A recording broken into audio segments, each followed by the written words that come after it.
Welcome to the Jodi and Jess Mad Mom and Daughter podcast, designed to inspire, uplift, and add a little motivation into your busy day. Here is the dynamic mom and daughter duo, Jodi and Jess. Hello and welcome to the Jodi and Jess Mad podcast. I'm Jess Pliszka. And I'm Jodi Pliszka. And today we have a question for you. How many of you actually love what you do? You love your job, you wake up, you live every day because you love what you're doing. What if I told you that 2/3 of the population actually hates what they're doing? I wonder how many of our listeners actually fall into that category. Well, at least 2/3, because that's what it says, 2/3 of the population, which means out of 100 people, 66 people really don't like what they do. And we're talking about this topic because it affects so many people. And our goal of the show basically is to teach you how to learn to follow your passion, be able to follow your dreams. And it all starts with putting that into your conscious awareness and thinking about it. Recently, Jess and I were having a conversation about some of her classmates have been reaching out to her online and asking her questions about,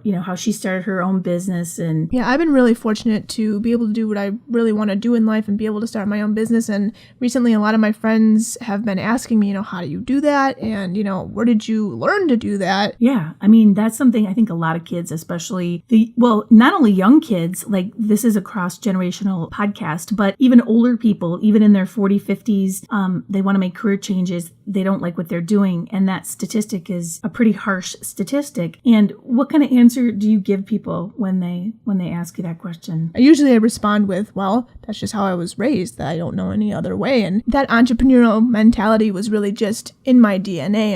Everybody in my family, as far back as we can really remember, was an entrepreneur, and maybe we didn't think about that, but like your grandma, or was it your grandpa, owned his own company, and his sister owned a hardware store, and he owned a Tony and Sons catering and a grocery store, and then grandpa, my dad, owned his own construction company.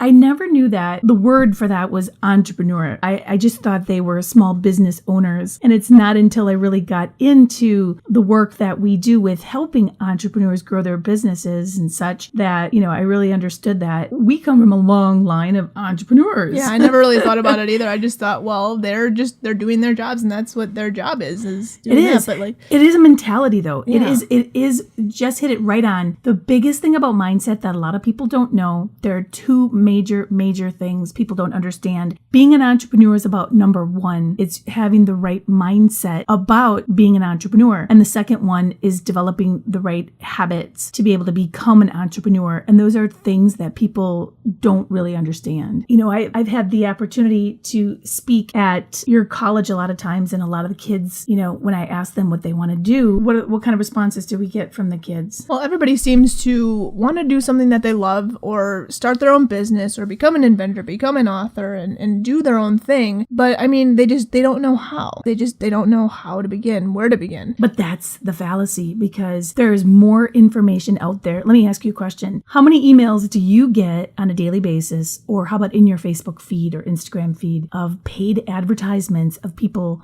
saying, do you want to start your own business? Do you want more leads? So many. Do you want, to transform your life? We've become overwhelmed with the amount of people out there trying to pretend they're an expert in the field of this or that or XYZ. And I think what happens with a lot of kids is they read all this stuff and they get something called information constipation. It's true.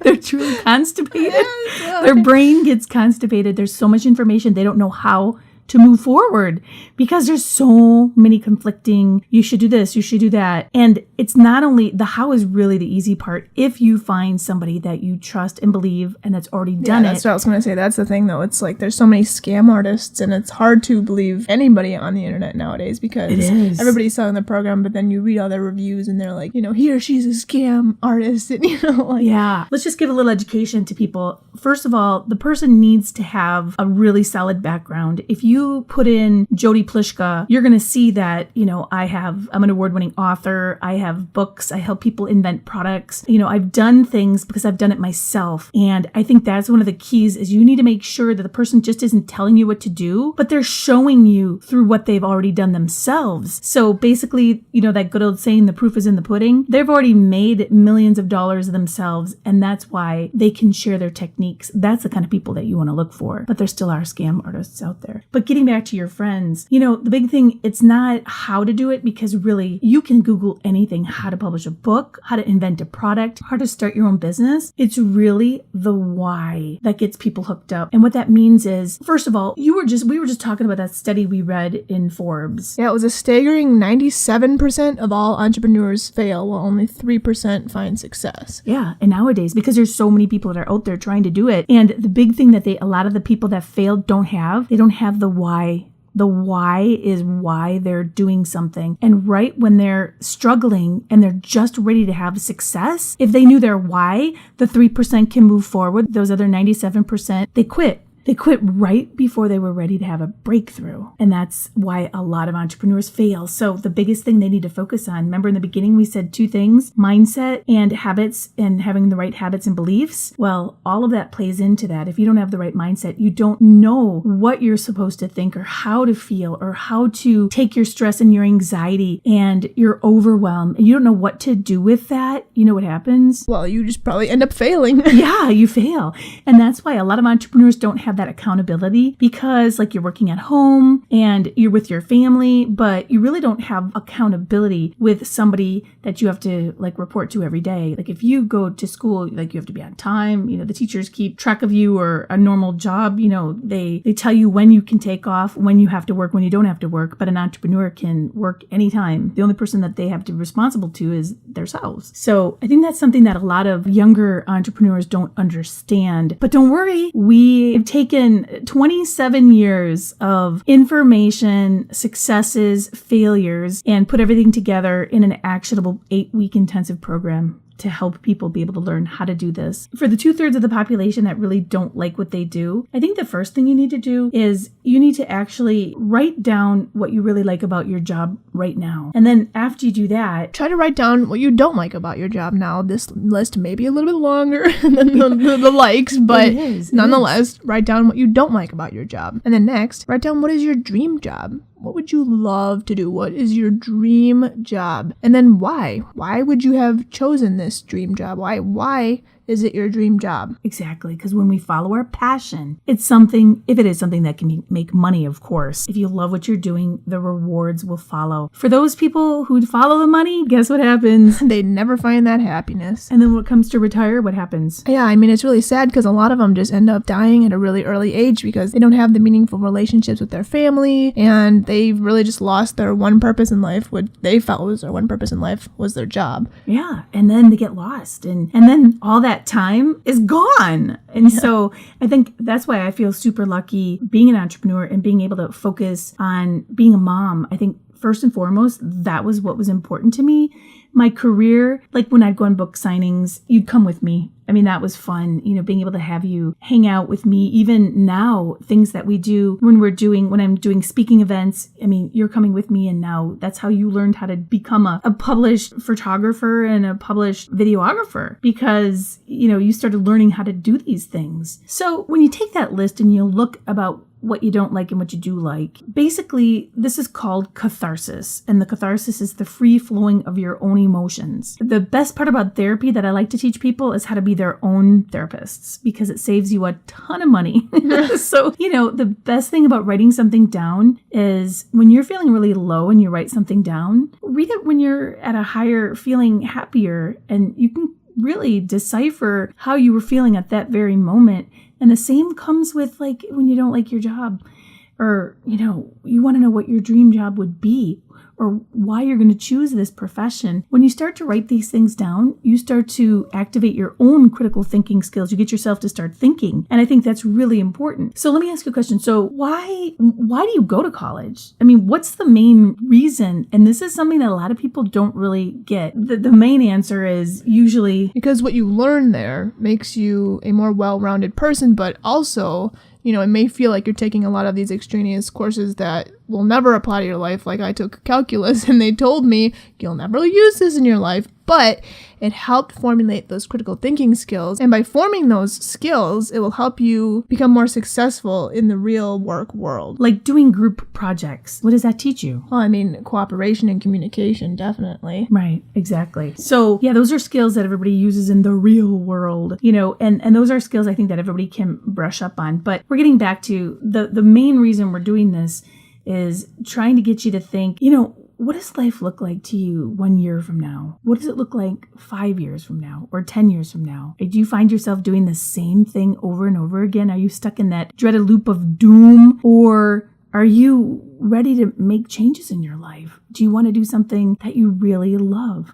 I mean, how many times have you read in the paper about people like quitting their job? Very often. I mean, like Ken Jeong, he was a doctor and now he's a comedian and he took that leap of faith. But I mean, he wasn't satisfied with his job being a doctor anymore. And, his real passion was comedy and he took that leap. And because he was doing something he loved, then the rewards followed him. Exactly. And what did his wife say to him? Yeah, as soon as he started reaching that success, she said to him, Ken, you're not a doctor anymore. You're a comedian. So, and that's what he should start thinking that way, because he was faltering a little bit and he's like, oh my gosh, am I doing the right thing? And he wasn't sure if he was being funny. And you know what she did to him? She actually taught him something that everybody does, but they don't even know what it's called. And it's called cognitive priming. It's when you tell yourself something and you believe it's going to happen before it happens. What is the old adage? You have to see it to believe it. And no, that's incorrect. If you need to believe it in order to see it happen. There's a study when they were mapping a brain of an Olympic diver. So they had all these electrodes,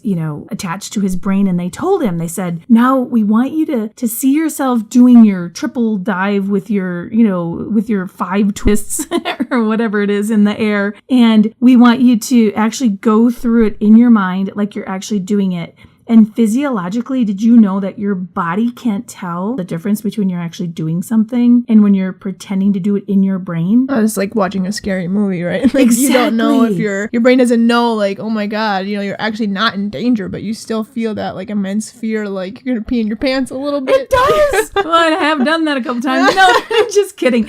But it does, because the same physiological responses, the dilated pupils, the sweating palms, the heart racing, the brain can't decipher between what's reality and, what's just in your mind. And so the thing about cognitive neuroscience is really showing people that they can actually learn to do anything and focus their brain on, getting that job, about starting that new position, about, whatever it is.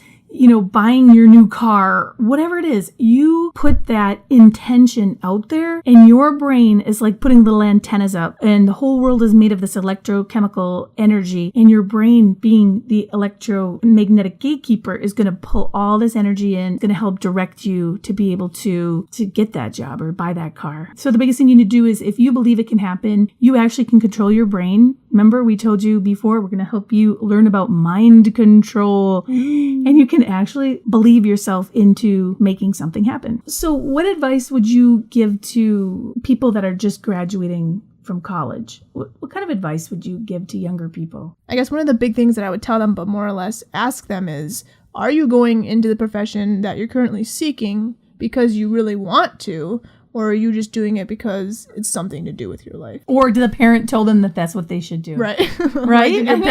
Did your parent tell you, well, you have to be a doctor because everybody else in the family was a doctor, so you have to be a doctor too? Well, look at you. Yeah. You initially went in pre-med. Yeah. You were going to be a doctor and you wanted to be an anesthesiologist. Right.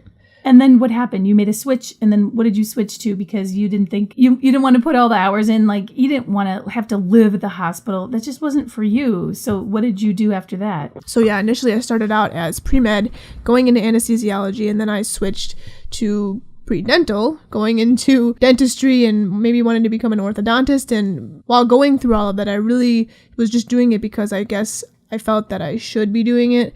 But in the end, it wasn't what I really loved to do. And that's what happens to a lot of people. They get stuck in dead-end jobs and they just don't know, how to move out of that. But with you ended up graduating pre-med and picking up a psychology major as well, which was kind of funny. So why didn't you continue into the pre-dental field? Well, like I said, I mean, it was something that I felt like I should be doing, but it wasn't exactly what I loved doing. You know, I guess why I wanted to go become a doctor, either anesthesiologist or a dentist, was because I wanted to help people, but that was the foundation of really what I wanted to do. So I eventually just found out, listen, if you want to help people, you know, go into psychology, because that's the number one field, obviously, for helping people. And learning my whole life with you and what you've done, you know, that's really what set me on this path. Yeah, and basically what I found out about myself is, bottom line, I really just want to help people. And so you didn't want to have to do dental work helping them, but it was the talking to them it's the most. The talking to them and just helping them out. It's not about teeth or passing gas for a living as an anesthesiologist, although I would have liked to have been able to say I could do that for a living. But that's funny, because it's like exactly what happened to me with my undergrad as a counselor as well. I was helping people, but I was really limited as to what I could do, and that's what prompted me to go back and work on my master's and PhD, because I just wanted to be better equipped, and ironically that's what you're doing now too, working towards your PhD in grad school. Yeah. I guess we're kind of lucky in that sense, and you know, it's just kind of opening up your imagination. And I know we talked about this in a different episode, that by the age of 35, 95% of your imagination is squashed. That's why people at the age of 35, they pretty much get set in their own ways, and, you know, they kind of get stuck in their dead-end jobs. But no matter what your circumstance is, you don't have to be stuck. If you're doing something that you don't like to do, you know, you can make changes. And that's just the thing that a lot of people don't know how to do, but we really make it really easy. And that's, I think, the most incredible part of my journey is I've written books, I've invented a product and brought it to market and have $1 million product, and I've been a speaker and a radio host with Ripley's Believe It or Not Radio's Weird Medical Maladies. But doing all of the things that I've done have helped me put together just a whole bunch of experience that I can teach other people, so they can save a whole ton of time. They don't have to go through and waste so much time trying to figure things out. So I guess basically what we're talking about is we just want people to look inside themselves and see, I mean, are they doing what they really want to do? Or is it possible for them to make a change in their lives? And the answer is always yes, that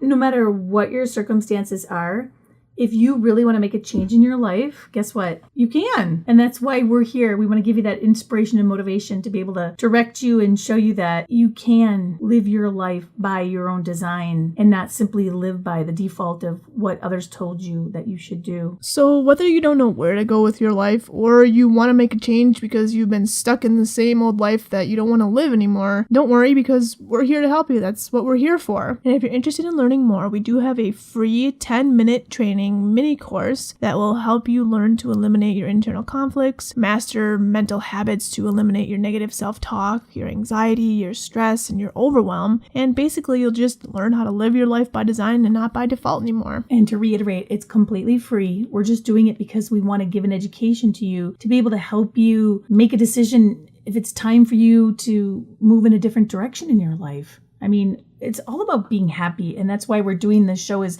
we want to try to motivate and uplift and inspire you, but we want to give you some education as well. We want it to be 30 minutes that you look forward to, because you're going to walk away feeling, you know, a little bit better about yourself, and maybe you've been really stuck and you finally have some hope, and that's what we're here for. So, and we do have our other two, Retrain Your Brain, the 101 introductory course, and our full Retrain Your Brain to Master It All program, and you can check out more about that on our Jodi Jess website. Yeah, so JODIJESS.com. And once again, those two courses are available, but for a little bit more information, the Retrain Your Brain 101 course is basically just the beginning of the full Retrain Your Brain to Master It All course. It really just assists you in helping to kickstart you on your new journey to success, and it's really perfect if you're not really ready to fully commit to the full program. The full Retrain Your Brain to Master It All course, it's going to help you learn how to take measurable daily action. That's the most important part of being able to reach your goals. And you're going to create these positive beliefs and habits. Remember, at the beginning, we said there were two things you really needed to focus on.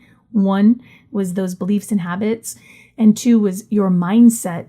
And those are the components that you're going to get within this program. And all of that's going to help you leave your excuses and fears behind. And you're going to learn how to take that anxiety and you're going to turn it into your own secret weapon to send you on your path to success. So if you're interested, we have a 45-minute bonus strategy call that we're happy to talk with you. And if you're ready to get started, we're happy to put you on that right path to success. So remember, it doesn't matter how many steps you take, as long as you're going in the right direction. The moral of this podcast is to help you understand that you don't have to be stuck in your dead-end life anymore. I mean, there is hope, and all you need to do is develop that right why you want to make that change. The how is the easy part. We can certainly help you with that. So the whole reason for our podcast is to help you understand that, I mean, you can have deeper relationships. You can have the life that you've always dreamed of having. You can work in a job that doesn't even feel like you're working. I mean, you can actually have happiness.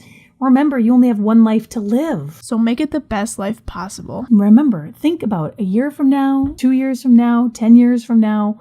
Where are you going to be in your life? If you don't make any changes today, are you going to be in the same exact spot that you are in today 5 years from now or 10 years from now? And is that okay with you? I mean, it's okay with us if it's okay with you, but you're the only person that can decide to make the changes. And that's all we're doing is trying to open up and get you to start thinking about things. And don't be afraid to make those changes if you are ready. And if you do want some help, remember that we're always here for you. Yeah, but like we said, that's really why we're here. That's why we're doing this podcast, to help give you those tips and tricks to help you succeed. The choice is yours to make. You have the choice to either make things better or stay where you are right now, and nobody can make that decision for you. So remember, you only have one life to live. So make it the best life possible. Thank you so much for listening to us, and we'll see you again next week. Have a great day. Bye.